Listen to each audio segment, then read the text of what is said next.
Dawn news میں مجاہد ویلوی آپ کو خوش آمدید کہتا ہے، اور میں جی ہاں اسلام آباد میں ہوں۔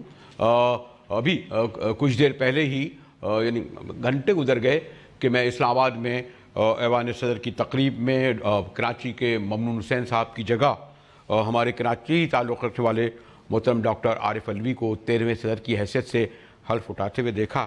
اچھی بات یہ تھی، بڑی مشکل اردو اس میں ہوتی ہے۔ اب ایک آدھ لفظ تو میرا بھی تھوڑا بہت اردو سے تعلق ہے، لیکن کماحقو یہ مجھے سمجھ میں نہیں کہاں سے آتا ہے، تو کچھ ایسے لفظ ذرا پرائم منسٹر تو بڑے مشکل میں ہو گئے تھے۔ لگتا ہے ہمارے پریزیڈنٹ صاحب نے کافی اس کی تیاری کر لی تھی، اس لیے وہ جو پورا جو ہے پھر ایک فرمان پڑھ کے سنایا گیا، یہ بھی مجھے حیرت ہوئی۔ ایسا لگا کہ بس جناب آج سے ہر کہا کے اطلاع کیا تھا، ہر جا کے اطلاع مجھے یاد آ گیا کوئی 200-250 سال پہلے اس طرح اعلان ہوتا تھا فرمان کے جی بادشاہ سلامت آنے والے ہیں۔ لیکن اوورآل ماحول بڑا ریلیکس تھا، اپوزیشن غائب تھی، آرمی چیف بڑے ایکٹیو، بڑے پرتکلف، گزرتے میری سی بھی ان سے سلام دعا ہوئی، اور پرائم منسٹر اور یہ بڑی جو تقریب بڑی کوئک ہوتی ہے، لیکن اس بہانے تقریباً اسلام آباد کے سرکردہ لوگوں سے، سفارتکاروں سے، لیڈروں کو حال احوال تو نہیں لیکن ان کے چہرے یعنی جسے ہم باڈی لینگویج کہتے ہیں وہ دیکھنے کا، اور یہ لگتا ہے کہ حکومتی ارکان کافی فکر مند ہیں، کیونکہ سب سے بڑا چیلنج آپ کو علم ہے وہ ہے اکانومی۔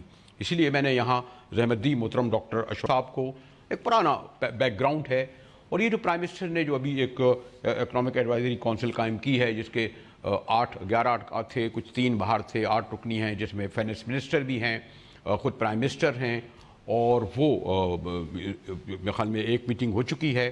تو جو سوال ہے اس سے پہلے کہ میں نے سوچا کہ ذرا معیشت کا معاملہ ہے، کراچی میں ڈاکٹر شاہدہ وزارت اکانومی پڑھاتی بھی نہیں ہیں، اور بلکہ اگر وہ کہوں گا کہ زیادہ وہی کریں۔ ہمارا تو یہ جو دیہاتی پروگرام سیاست پہ تو ہمیں درک ہے، اس میں ذرا احتیاط کرتے ہیں، اور وہ بھی جو اگر ڈاکٹر اشفاق حسن اگر تشریف فرماؤں تو ڈاکٹر صاحب کوئک اگر میں فوراً آ جاؤں، سب سے بڑا تو یہی جو حکومت آتی ہے کیوں کہتی ہے بیرون ملک پیسے دیں، اکانومی تباہ ہو گئی ہے، ڈیم کے لیے پیسہ چاہیے، پانی کے لیے پیسہ چاہیے، قرضہ اتارنے کے پیسہ چاہیے، قرض چاہیے۔ اب بیچارے بیرون ملک کس طریقے سے دیں، کوئی دے بھی دیتے ہیں لیکن بات بنتی نہیں ہے، اور ابھی تک جب آپ بھی پورے پروسیس سے گزرے، معیشت کھڑی کہاں پر ہے؟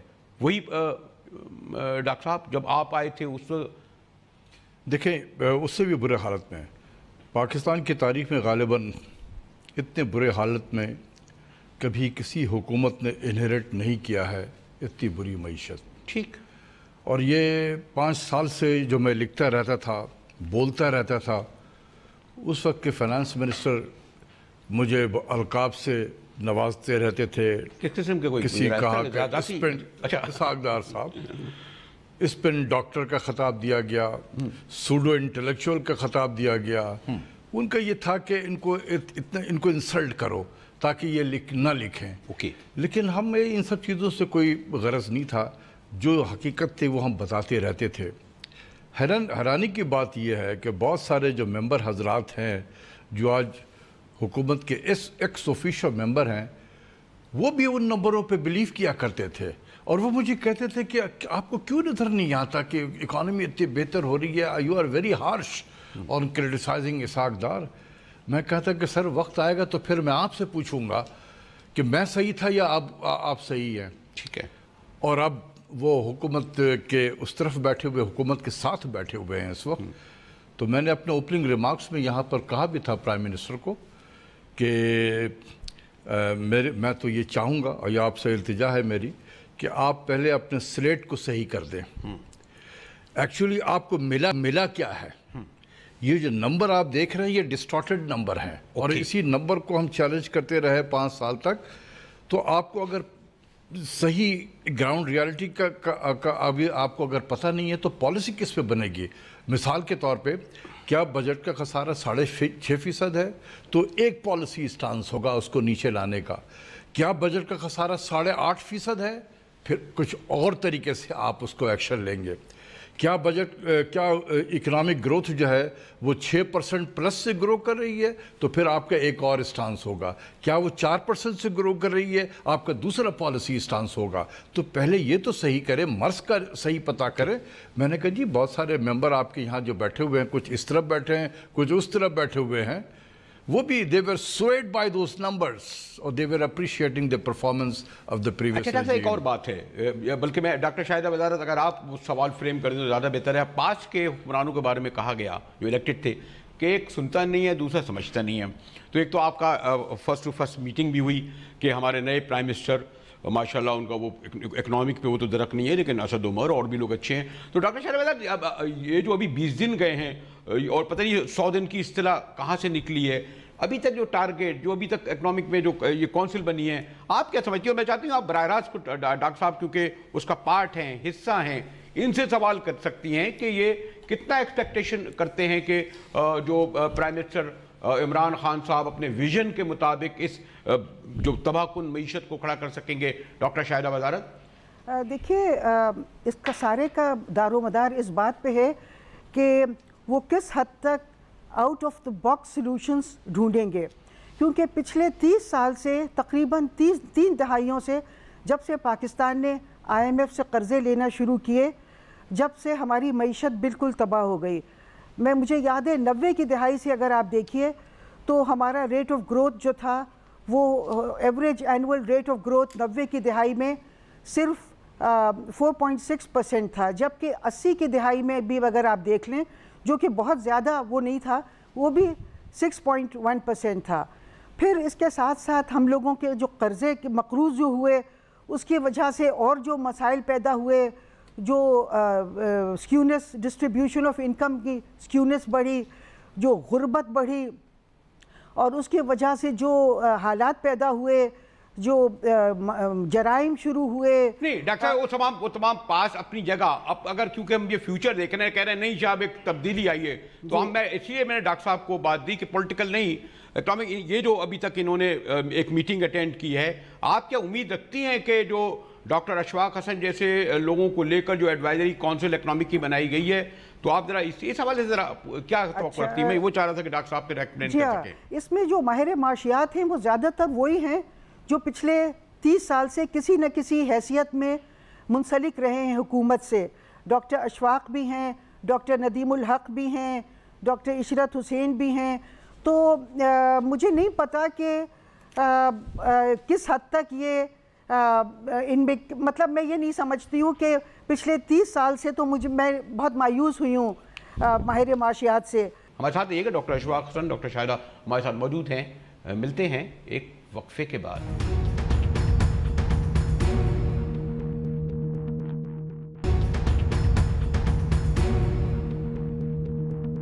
ڈان نیوز میں ایک بار پھر مجاہد بریلوی آپ کو خوش آمدید کرتا ہے. اور جیسے میں نے کہا کہ آج حکومت سازی کا عمل تو مکمل ہو گیا، یعنی تمام اسپیکر، پرائم منسٹر، اسمبلیاں، سی ایم، گورنر، اور فائنلی جیسے میں نے کہا کہ آج میں نے دیکھا کہ ایوان صدر کے پرشکوہ ہال میں ہمارے کراچی کے ایک صدر کی جگہ دوسری جگہ لے لیا. لیکن جو چیلنجز ہیں اس وقت حکومت کے اسلام آباد میں، وہ بہت بڑا سوالیہ نشان ہے، کیونکہ عمران خان صاحب 22 سال سے اسٹرگل کر رہے ہیں، ان سے ایکسپیکٹیشن بہت ہو گئی ہیں. میرے خیال ہے زرداری شریفوں سے لوگوں نے ایکسپیکٹیشن ہی ختم کر دی تھی. ڈاکٹر ذرا کوئک میں شاید وزارت یہ کہ آپ کیا سمجھتی ہیں کیا عمران خان صاحب سے جو ایکسپیکٹیشن ہیں، جو ابھی تک انہوں نے ٹیم بنائی ہے، کیوں ہم ابھی سے کرٹیسائز شروع کر دیں؟ کیوں ہم نقطہ چی کریں؟ کیوں نہ امید رکھیں؟ کیوں نہ پازیٹیو رہیں؟ شاہدہ وزارت جی دیکھیے، امید تو ضرور رکھنی چاہیے، نا امیدی تو کفر ہے.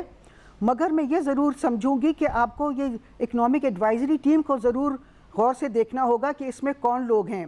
اس میں بہت سے ایسے لوگ ہیں، مثال کے طور پہ ندیم الحق ہیں، عشرت حسین ہیں، جنہوں نے بڑا ندیم الحق اس میں ہے ہی نہیں ڈاکٹر صاحبہ، ندیم الحق نہیں ہے اس میں. ندیم الحق ڈاکٹر ندیم الحق نہیں ہے ڈاکٹر صاحبہ اس میں. میں نے تو نہیں ہے، ندیم الحق نہیں ہے. اچھا، چیئرمین پلاننگ کمیشن جو ہے وہ نہیں ہے. بہرحال اس میں زیادہ تر جو ماہر معاشیات ہیں وہ ہیں جن کا تعلق عالمی مالیاتی اداروں سے رہا ہے، اور انہوں نے پاکستان میں پچھلے 30 سال سے انہی کی پالیسیز چلتی آئی ہیں اور بہت ہی بری طرح فیل ہوئی ہیں. تو میں یہ سمجھتی ہوں کہ اگر اسی قسم کے لوگ رکھے جائیں گے اور تو میں نہیں سمجھتی ہوں کہ مجھے بہت زیادہ امید ہوگی، کیونکہ ان کا جو آؤٹ آف باکس وہ نہیں سوچ سکتے ہیں. ان کو جو IMF اور ورلڈ بینک سوچ کے جو ان کو بتایا جاتا ہے وہ اسی کے مطابق ملک کو چلاتے ہیں. تو اس لیے یہ میں ضرور دیکھوں گی کہ کون لوگ ہیں اکنامک ایڈوائزری کاؤنسل میں، تو اس کے مطابق میں اچھا ایک بات تو یہ میں ڈاکٹر صاحب سے کلیئر کر لیتا ہوں. ڈاکٹر صاحب اگر آپ تو شاید کسی عالمہ جمع لیتا نا کب کام کیا انہوں نے، بہت سارے سوائے میرے نزدیک تو یہ جو 8 لوگ ہیں اس میں، نہیں 2 لوگ ہیں. ایک ڈاکٹر اعجاز نبی ہیں جو ورلڈ بینک میں رہے ہیں، اور ایک نوید حامد ہیں جو ایشین ڈیولپمنٹ بینک میں تھے. بس ڈاکٹر ہمارے عشرت صاحب نے پہلے کام کیا ہے. عشرت صاحب تو پہلے تھے، لیکن یہ ہے کہ ایک مرتبہ آپ جائیں تو انہی کے ہو جاتے ہیں. آپ اس لحاظ سے یہ صحیح کہہ رہی ہیں کہ جو ایک مرتبہ ورلڈ بینک اور ان کے اس میں ہے، کلچر میں ہے کہ آپ کی لائلٹی پھر اس ادارے کے ساتھ ہمیشہ کے لیے ہو جاتی ہے. یہ ہے. آپ اس سے آزاد رہے. اور میں نے تو کبھی کام ہی نہیں کیا باہر ملک سے.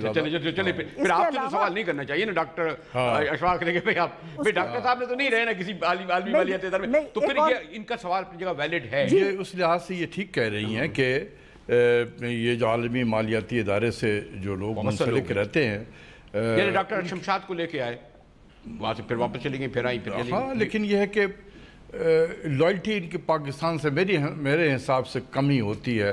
وہ اپنے ادارے کو جو جہاں سے آتے ہیں، لیکن جو پاکستان سے لائلٹی دینے والوں نے بھی تو ذرا میں بھی کچھ کہنا چاہوں گی، تھوڑا سا ایکسکیوز می، میں بھی یہ کہنا چاہوں گی کہ ابھی کچھ دن پہلے چیف جسٹس صاحب نے بہت اہمیت دی تھی کہ ڈوئل نیشنلز کو پبلک آفس ہولڈ نہیں کرنا چاہیے. تو اب جو لوگ اتنے سال سے امریکہ میں رہیں، 30 سال 20 سال، تو ان کی نیشنلٹی بھی چیک کرنے کی ضرورت ہے کہ کیا وہ ڈوئل نیشنلز ہیں، یا وہ پاکستانی نیشنل ہیں، یا وہ امریکن نیشنل ہیں. میں سمجھتی ہوں کہ یہ بہت ضروری ہے چیک کرنا، کیونکہ اس میں کانفلکٹ آف انٹرسٹ ہو جاتا ہے. اگر امریکہ سے آپ کے کوئی مسئلے چل رہے ہیں اور امریکہ آپ کی معیشت پہ چیلنجز تھرو کر رہا ہے، تو اگر یہاں سے بھی حکومت میں ایسے لوگ ہوں گے جو امریکی نیشنل ہوں گے یا ڈوئل نیشنل ہوں گے، تو ان سے بہت زیادہ امید نہیں رکھی جا سکے گی. تو اس لیے نیشنلٹی چیک کرنا ضروری ہے ان لوگوں کی. یہی سوال آپ کا میں ڈاکٹر صاحب کو کر دیتا ہوں، مجھے ریپیٹ کر دیں. جی نہیں، جو چیف جسٹس صاحب نے جو کہا ہے ٹھیک کہا ہے بالکل، اور کہ وہ ڈوئل نیشنلٹی والے جو ایشوز ہیں. دیکھیں بات یہ ہے کہ جب آپ بہت عرصے تک ملک سے باہر رہتے ہیں، وہ ایک زمانے میں جب میں واپس آ رہا تھا پی ایچ ڈی کر کے، مجھے کسی نے پوچھا، میں جمعہ کی نماز کے لیے گیا اسلامک سینٹر میں، تو ان کو میں نے بتایا کہ یار میں جا رہا ہوں، تو یہ لاسٹ میری جمعہ کی نماز ہے. تو کہنے لگے اچھا آپ جا رہے ہیں، اچھا آپ تو رہ نہیں سکتے وہاں پر. میں نے کہا کیوں؟ کہنے کہ جس نے ایک یہاں پر ایک گلاس اورنج جوس یہاں کا پی لیا اور ایک ہاٹ شاور لے لیا، وہ اور کہیں نہیں رہ سکتا. اچھا تو مجھے یقین ہے کہ آپ آ جائیں گے. میں نے کہا کہ آپ صحیح کہہ رہے ہوں گے، لیکن فی الحال تو میں جا رہا ہوں. اچھا گئے نہیں، مطلب یہ کہ مطلب رہنے کے لیے تو نہیں گیا. جب میں منسٹری آف فائنانس میں تھا تو وہ تو آفیشیل انگیجمنٹ کے لیے جاتا رہتا تھا. لیکن ان کو یہ میں نے کہا کہ آپ صحیح کہہ رہے ہوں کہ جس نے ایک گلاس اورنج جوس پی لیا امریکہ میں اور ایک ہاٹ شاور لے لیا، تو وہ اور کہیں رہ نہیں سکتا ہے. وہ آج نہیں تو کل واپس آ جائے گا. صحیح کہہ رہے تھے وہ لوگ، کیونکہ یہی ہوتا رہا ہے. لیکن اب جو ڈاکٹر صاحب چلیں، جو پہلے بہت ہم لوگ کہتے تھے نا ڈکٹیشن، یہ واشنگٹن کی ڈکٹیشن، لندن کی ڈکٹیشن، اب تو لوگ کہتے ہیں نا جو کچھ ہم نے اگر بیڑا غرق کیا تو ہماری لوگوں نے کیا نا اس معیشت کا. ڈاکٹر اشفاق ان بیچاروں کو کیوں کہتے ہیں؟ تو اگر باہر کے پڑھے ہوئے آتے ہیں، ان کی کہاں ہمت ہے کہ پولیٹیکل لوگ. دیکھیے بات یہ ہے نا کہ شاہدہ وزارت نے ایک بات بالکل صحیح IMF والی بات کی تھی. میں بھی 100% اس پہ بلیو کرتا ہوں کہ this time we should not go to the IMF. ٹھیک ہے نا، 12 بار پہلے بھی تو ہم نے کیا لفظ، ٹھیک ہے 12 بار کیے، ایسے حالات کریٹ کر دیے جاتے ہیں. یہ بالکل یہ اسی طریقے سے ہے کہ اگر آپ کے سر میں درد ہے اس وقت بڑی شدید، تو آپ کیا کرتے ہیں کہ ایسپرین لے لیتے ہیں. بالکل اسی طریقے سے ہے کہ ایک ملک کی معیشت ہے جس کو بہت سارے چیلنجز اکٹھا ہو گئے ہیں، اس کے سر میں درد ہے، آپ اس کو ایسپرین دے دیتے ہیں.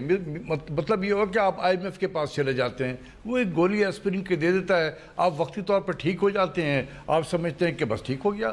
وہ 2-3 مہینے کے بعد یا اس سلسلے میں 2-3 سال کے بعد پھر وہ سر میں شدید درد ہوتا ہے، پھر ہم IMF کے پاس چلے جاتے ہیں، کیونکہ ہم عادی ہو چکے ہیں 12 مرتبہ جس کا کہا ہے کہ یار یہ بڑا کوئک سلوشن ہے، سر میں میرا درد ختم ہو جاتا ہے. میں کہتا ہوں کہ درد برداشت کرو. آپ اپنے اس کو جو ہے نا اپنی پالیسیز کو بدلیں، آپ ایکشنز لیں، پالیسیز کو بدلیں. آپ کو کوئی ضرورت نہیں ہے IMF میں جانے کی. میں تو بار بار کہتا رہا ہوں اسد عمر کو کہ یار میرے ساتھ بیٹھو, میں تمہیں بتاتا ہوں کہ اس گیپ کو تم کیسے فل کر سکتے ہو without going to the IMF. کیا ایسے یہ ڈاکٹر شاہدہ کہ جو 12 بار گئے 13ویں بار کیوں نہیں جا سکتے اگر بالکل یہ کہہ رہے ہیں کہ جناب بالکل ہو گیا ہے؟ ڈاکٹر صاحبہ جی میں نے شروع ہی میں کہا تھا کہ جب 12 بار گئے ہیں تو ہم نے اس کے بدلے میں اپنی معیشت کو کافی تباہ کیا ہے. اگر آپ 90 کی دہائی کا جو میں نے بات کی تھی, ہمارا ریٹ آف گروتھ بہت کم ہو گیا, ہماری ڈسٹریبیوشن آف انکم بہت سکیوڈ ہو گئی, ہمارے ہاں غربت بہت بڑھ گئی, اس کی وجہ سے جرائم بہت بڑھ گئے. تو ہم نے ایک ایسا تسلسل شروع کر دیا ہے اور ہماری بہت زیادہ ڈپینڈنس ہو گئی IMF پہ. اس پہ میں نے بہت تحقیق کی ہے, میں نے بہت سے پیپرز لکھے ہیں. دوسری بات یہ ہے کہ دیکھیے ہمارے پاس IMF سے زیادہ بہتر سلوشنز موجود ہیں, اور اس میں سے ایک سلوشن میں نے اس پہ کام کر کے PTI کے کئی رہنماؤں کو بھیج بھی دیا ہے, اور انہوں نے کہا تھا کہ وہ اسد عمر صاحب کو بھی اس کو بھیج دیں گے. تو ہمارے پاس بہتر سلوشنز موجود ہیں, تو ہم بہتر سلوشنز کو چھوڑ کے انفیریئر سلوشنز کی طرف کیوں جاتے ہیں؟ اس میں تو لگتا ہے کہ ہمارا ایک انفیریورٹی کمپلیکس ہے ہمیں, کہ ہم بہتر کو چھوڑ کے بدتر کی طرف جاتے ہیں. میں نے اس میں بہت کام کیا ہے اور میں نے بہت بہتر سلوشنز دیے ہیں.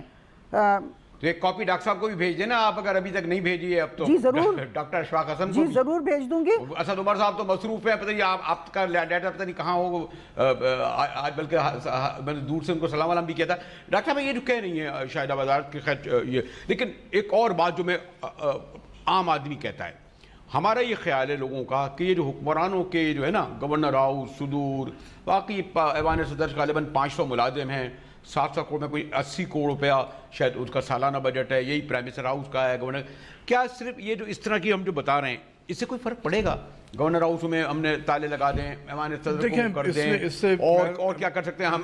صحافیوں کو بلانا چھوڑ دیں, ان کو ٹکٹ دینے کے لیے ساتھ لے جانا گھمانا چھوڑ دیں, اس طرح سے کچھ فرق پڑتا ہے؟ دیکھیں اس سے ایک تو یہ ہوتا ہے کہ میسج جاتا ہے, آپٹکس ہے, یہ میسج ایک جاتا ہے, اور کہ جی سادگی کی طرف ہمیں اپنانی چاہیے. وزیر اعظم ملک کے سادگی کی طرف اپنا رہے ہیں. آج میں نے سادگی کا نمونہ دیکھا, میں نے زندگی میں بہت کم اتنی گاڑیاں دیکھی ہیں. مجھے ذرا بریک کی طرف جانے کو کہا جا رہا ہے. ایسے تھی گاڑیاں کہ میں نے اس طرح کبھی 10 ڈاؤننگ اسٹریٹ کے سامنے اور وائٹ ہاؤس کے سامنے بھی نہیں دیکھی ہوں گی. میں بریک لوں پھر.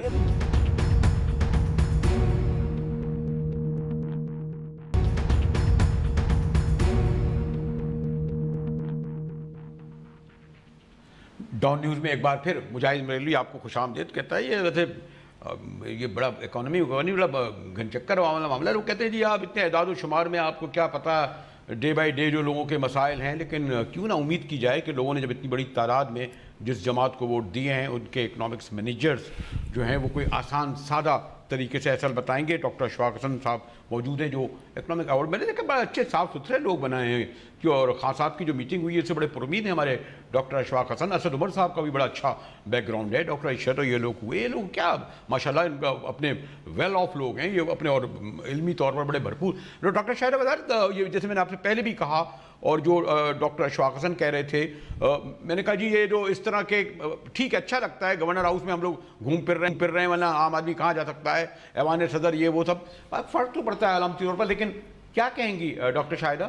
جی میں یہ کہنا چاہ رہی تھی کہ دیکھیے ویسے تو یہ بہت مثبت قدم اٹھایا ہے عمران خان صاحب نے کہ وہ سادگی لا رہے ہیں اور پرائم منسٹر ہاؤس اور پریزیڈنٹ ہاؤس میں سے وہ موو آؤٹ کر رہے ہیں, تاکہ وہاں بہت زیادہ خرچے ہوتے تھے, ڈیلی بنیاد پہ لاکھوں میں خرچہ تھا. تو میں سمجھتی ہوں ایک بہت اچھا اور مثبت قدم ہے, کیونکہ ہم سب تنقید کرتے تھے کہ اتنا شاہانہ سٹائلز کیوں ہیں ہمارے غریب ملک کی حکومت کے.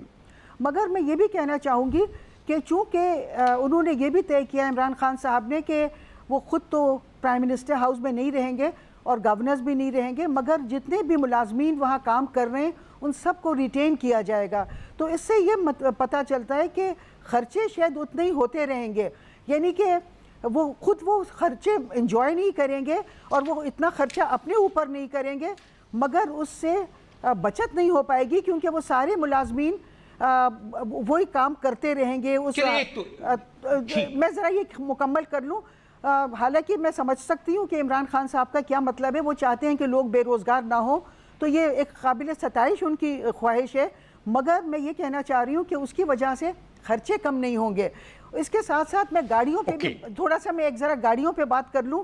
دیکھیے یہ گاڑیاں جو ہیں جو پرائم منسٹر ہاؤس کی جو وہ نیلام کرنے جا رہے ہیں یہ بھی بہت اچھا قدم ہے, مگر اس میں مسئلہ یہ ہوگا کہ یہ گاڑیاں جو ہیں یہ ڈیوٹی فری امپورٹ کی گئی تھیں کیونکہ پرائم منسٹر اور پریزیڈنٹ ہاؤس کے لیے تھیں تو یہ ڈیوٹی فری تھیں. اب اگر ان کو اس قیمت پہ بیچا جائے گا جس پہ پرائم منسٹر یا وہ ان کو ملی تھی تو اس سے پھر بہت اس سے لوگوں کو فائدہ ہوگا. لیکن ڈاکٹر شاہدہ میں خیال اس سے بھی جو یہ تو ہم نے چلے میں نے ایسی اس وقت تو میں نے چلتے چلتے ذکر کر دیا تھا, لیکن اس سے زیادہ بڑے چیلنجز ہیں. میں ذرا بہت کوئک اگر آپ لوگوں کی جو پہلی میٹنگ ہو آپ نے اگر پیورٹی میں سب سے بڑا چیلنج کیا ہے اگر مجھے آپ 1 2 3 بتاتے ہیں. ٹریڈ ڈیفیسٹ عام لوگ کہتے ہیں خربوں کا. سب سے پہلے جو ہمارا امیجیٹ چیلنج ہے اور کس طریقے سے ریزالو کریں گے؟ جی ہمارا جو امیجیٹ چیلنج ہے اس وقت وہ ہے بیلنس آف پیمنٹ کا. یعنی کہ ہمارے امپورٹ بہت تیزی سے بڑھا, ایکسپورٹ اس حساب سے نہیں بڑھے ہیں. یہ تو ہم سمجھ میں جاتے ہیں. ریمیٹنس جو ہے پچھلے 3-4 سالوں سے غالباً اسٹیگننٹ ہے ایک طریقے سے. باہر والے کو اعتماد ہوگا تو بھیجیں گے نا, یہ بھی وجہ ایک ہے. تو اس کے علاوہ جو فارن انویسٹمنٹ وغیرہ آ رہے تھے وہ بھی کم ہو گئے ہیں. اب صرف چائنا, آدھے سے زیادہ چائنا ہی کا انویسٹمنٹ ہے. تو یہ سب سے بڑا اس وقت ہمارا چیلنج ہے جس کی وجہ سے ہمارا جو فائنینسنگ گیپ جس کو کہتے ہیں وہ بہت بڑھ گیا ہے. میری کیلکولیشن کے مطابق اس سال ہمارا جو کرنٹ اکاؤنٹ ڈیفیسٹ ہوگا اگر ہم کچھ نہ کریں اسی طریقے سے زندگی گزارتے رہیں مزے میں جیسے ابھی گزر رہا ہے تو تقریباً یہ $21 بلین سے زیادہ کا گیپ ہوگا. یہ اچھا ختم کیسے ہوگا؟ چلیں کوئی نہیں ختم نہیں ہوگا. ختم تو نہیں ہو سکتا. ختم یہ کم کیسے ہوگا؟ چلیں دیکھیں وہ تو بتانا چاہ رہا ہوں. اور $10 بلین ہمیں چاہیے ہوں گے ڈیٹ سروسنگ کے لیے. تو پاکستان کو جو ضرورت ہوگی وہ $31 بلین کے ہوگے. $31 بلین ہمیں چاہیے ہوں گے اس مالی سال میں. اس مالی سال کی بات کر رہا ہوں جون 2019 تک. لیکن ہمارے پاس ڈیفرنٹ سورسز سے پیسے آئیں گے بھی. کچھ ٹریڈیشنل سورسز ہیں, ورلڈ بینک ہے, ایشین ڈیولپمنٹ بینک ہے, اسلامک ڈیولپمنٹ بینک ہے, اور بھی بہت سارے بائی لیٹرل کنٹری اس سے بھی آتے رہتے ہیں. تو یہ میرا کیلکولیشن کے مطابق $12-12.5 بلین آئیں گے. تو ہمارا گیپ تقریباً 19-20 بلین کا ہے. یہ سب سے بڑا چیلنج ہے کہ یہ 19-20 بلین کہاں سے پھر یہ لایا جائے گا. اسی لیے لوگ کہتے ہیں کہ ہمارے پاس تو اب کوئی چارہ نہیں رہا.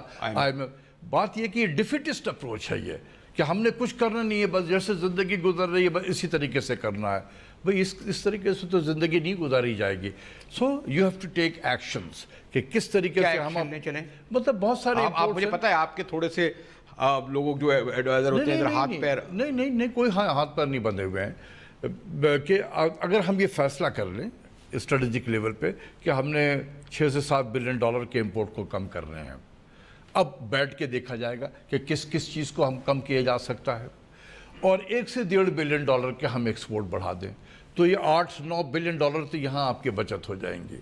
اس کے بعد آپ ریمیٹنس کی طرف توجہ دیں کہ کیوں سعودی عرب سے پچھلے 2 سالوں میں $1 بلین سے زیادہ کا ریمیٹنس کم ہوا ہے. آپ سعودی حکمران سے بات چیت کریں, وہ لوگ اتنے بڑھ کر ہمارے طرف آ رہے ہیں مبارکباد دینے کے لیے. پرائم منسٹر کو چاہیے کہ جب وزٹ کریں تو ان سے کہیں کہ بھئی یہ کیوں ہو رہا ہے ایسا.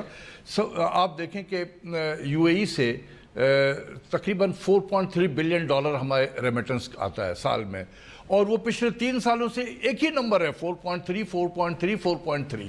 یہ کیسے ہو سکتا ہے کہ 3 سال میں نہ ایک اوپر جائے نہ ایک نیچے آئے. تو یہ دیکھنے کی ضرورت ہے اسٹیٹ بینک کو کہ کیا ہو رہا ہے. اسی طریقے سے ضرورت پڑے گی آپ کو پیسے کی. ہم یورو بانڈ فلوٹ کر سکتے ہیں, ہم اسلامک بانڈ فلوٹ کر سکتے ہیں. یہ بانڈ ہم فلوٹ کرتے رہے ہیں ماضی میں, ہم اور بھی ٹرائی کر سکتے ہیں. میں چائنا بہت مرتبہ گیا, ان کے فائنینشیل سیکٹر کے لوگوں سے بات چیت ہوئی. اس نے کہا جی آپ آ کے ہمارے یہاں بھی بانڈ فلوٹ کریں. اس کو RMB بانڈ کہتے ہیں, وہ چائنیز بانڈ کہتے ہیں, اس کو آپ کر لیں.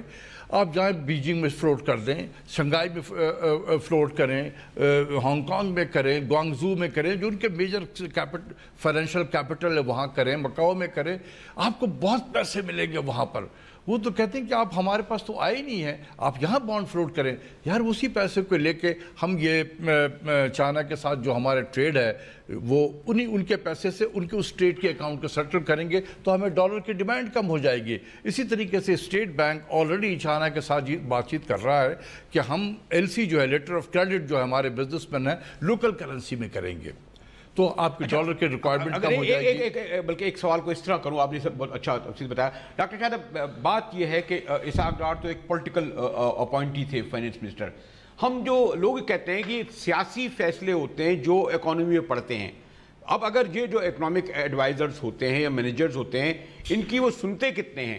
تو یعنی ہمارے یہاں یہ سمجھا جاتا ہے نا کہ پولیٹیکل ڈیسیجن کی وجہ سے ہمیں یہ سب نقصانات ہو رہے ہیں معاشی. آپ کیا یہ اس طرح دیکھتے ہیں یہ جو میں پھر ڈاکٹر صاحب سے بھی سوال کروں؟ دیکھیے, میں یہ سمجھتی ہوں کہ ہم نے ہمیشہ کوشش ہی نہیں کی ہے کہ out of the box solutions ڈھونڈیں. مثال کے طور پہ جو ابھی آپ ڈاکٹر اشفاق سے بات کر رہے تھے, میں بھی تھوڑا سا اس پہ بات کرنا چاہوں گی. میں نے میں نے آلٹرنیٹیو دیا ہے IMF کا. میں نے اس میں کہا ہے کہ ہمیں چاہیے کہ ہم کچھ شارٹ ٹرم میجرز پروپوز کیے اور کچھ میڈیم ٹو لانگ ٹرم. مثال کے طور پہ شارٹ ٹرم میجرز میں نے کہا ہے کہ ہم ابھی بھی ہماری جو امپورٹ بل کو دیکھیے تو اس میں ہم بہت سی تعیشات امپورٹ کر رہے ہیں. ہم گاڑیاں امپورٹ کر رہے ہیں, ہم ٹیلی فونز, موبائل فونز کر رہے ہیں, ہم پھل کر رہے ہیں, سبزیاں کر رہے ہیں, اتنی مہنگی جو بہت ہی دولت مند لوگ وہ کرتے ہیں. میں نے کہا ہے فی الحال شارٹ ٹرم کے لیے آپ ان کو امپورٹ کرنا بند کر دیجئے. پھر آپ یہ دیکھیے کہ پاکستان کے پاس اتنے وسائل ہیں جن سے وہ آمدنی کما سکتا ہے, فارن ایکسچینج کما سکتا ہے, مگر پاکستان کی مثال بالکل ایک ایسے دولت مند انسان کی ہے جو اپنی ساری دولت پہلے تو لٹا دیتا ہے, مفت میں بانٹ دیتا ہے, پھر بھیک کا پیالہ لے کے نکلتا ہے کہ اب مجھے بھیک مانگ کے اپنا گزارا کرنا ہے.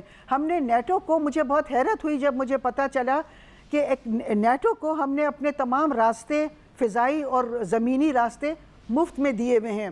ان کو ہم ابھی بھی, جب امریکن ڈیلیگیشن آیا تو مجھے بہت حیرت ہوئی کہ ان سے ہم نے یہ بھی نہیں کہا, جب انہوں نے آنے سے پہلے ہی ہمارے پیسے جو ان کو دینا تھے وہ انہوں نے کہہ دیا ہم نہیں دیں گے.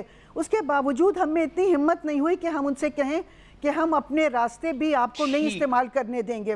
تو بہت ضرورت ہے کہ اگر ہم اپنے نیٹو کو راستے استعمال کرنے دے رہے ہیں سوال اٹھائیں اور پھر میں چاہوں گا جب میں بریک کے بعد آؤں تو میں کنکلوڈ یہ جو تمام جو آپ نے سوال اٹھائیں کہ میں ڈاکٹر صاحب سے یہ پوچھ سکوں کہ یہ سب ہم فیصلے کر سکتے ہیں, اور پاکستان جیسا تیسری دنیا کا ملک جس کے اتنے مسائل ہیں وہ اس طرح ان کے سامنے کھڑا بھی ہو سکتا ہے. یہ دیو کل جو ادارے یا ملک ہیں اپنی آزادی برقرار رکھتے ہوئے ہمارے ساتھ رہیے گا بریک کے بعد.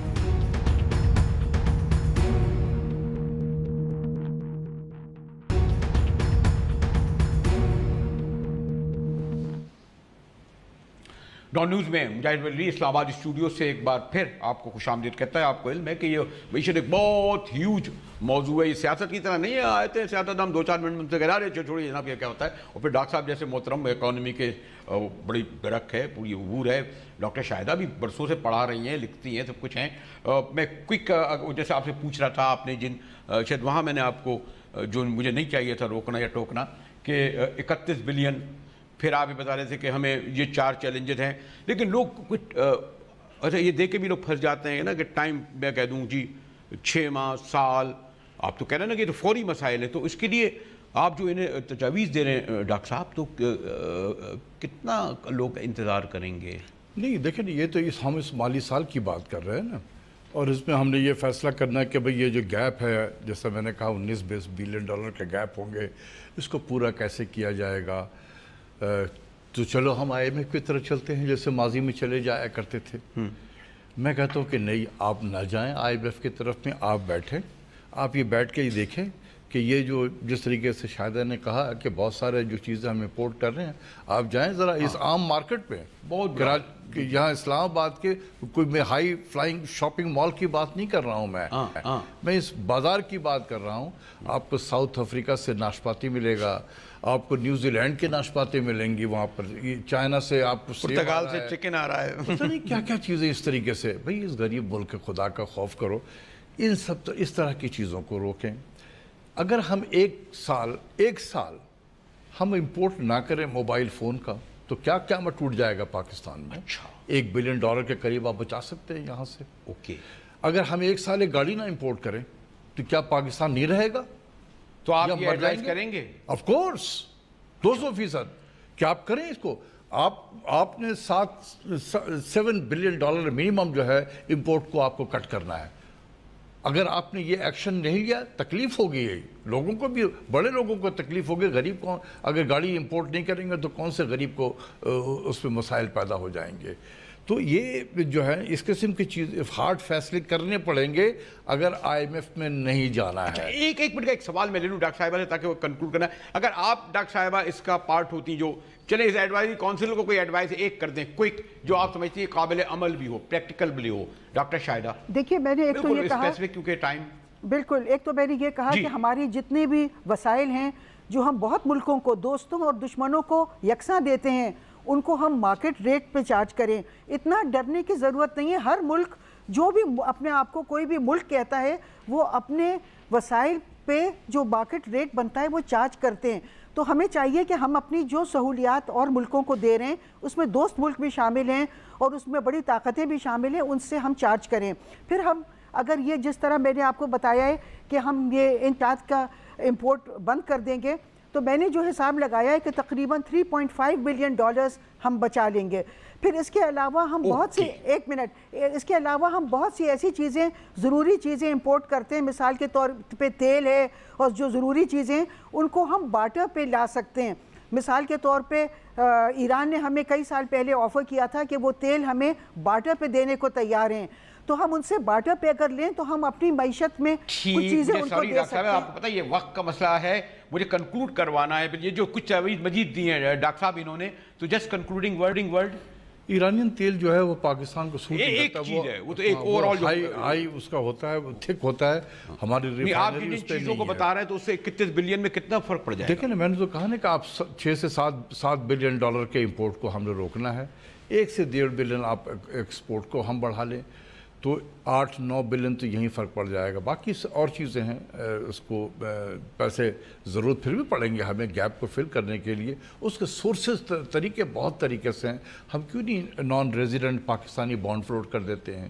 جو پاکستانی باہر میں رہ رہے ہیں وہ جو گھر بھیجتے ہیں وہ تو ان کو پتہ ہے کہ منتھلی میں نے کتنے گھر میں بھیجنا ہے. اچھا کہنا تو نہیں چاہیے لیکن آخری سوال اگر یہ کروں، آپ کو اکنامک ایڈوائزری کونسل کی پہلی میٹنگ میں بیٹھنے کے بعد اس بات کی امید ہو چلی ہے کہ ہم امید رکھیں کہ ان کے فیصلے نہیں بالکل رکھنے چاہیے، کیوں نہیں رکھنے چاہیے.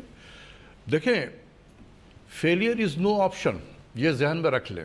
ہم ایسے جگہ پہ پہنچ گئے ہیں جہاں سے پیچھے ہٹنا ہمارے نہیں ہے. مجھے لگتا ہے کہ ڈاکٹر صاحب کے اسی ورڈ پر کہ کوئی متبادل ہے ہی کہ ہم ناکامی کو ایکسیپٹ کر لیں، ہمیں آگے ہی بڑھنا ہے. اور کیوں نہ امید رکھی جائے، جسے میں کہا کہ اکنامک ایڈوائزری کونسل میں جو 8 لوگ ہیں ماشاءاللہ، باہر والے چلیں وہ کچھ وجوہ کے سبب نہیں ہو پا رہے، کہ یہ اور پھر اسد عمر صاحب اور عمران خان صاحب جو دعوے کرتے رہے، ان سے کیوں نہ امید رکھی جائے بہتری کی.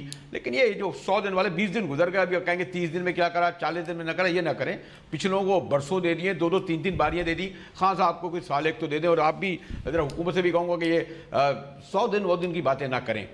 میں ڈاکٹر صاحب کا اور دونوں ڈاکٹر صاحب کا شکریہ ادا کرتے ہوئے اجازت لوں گا.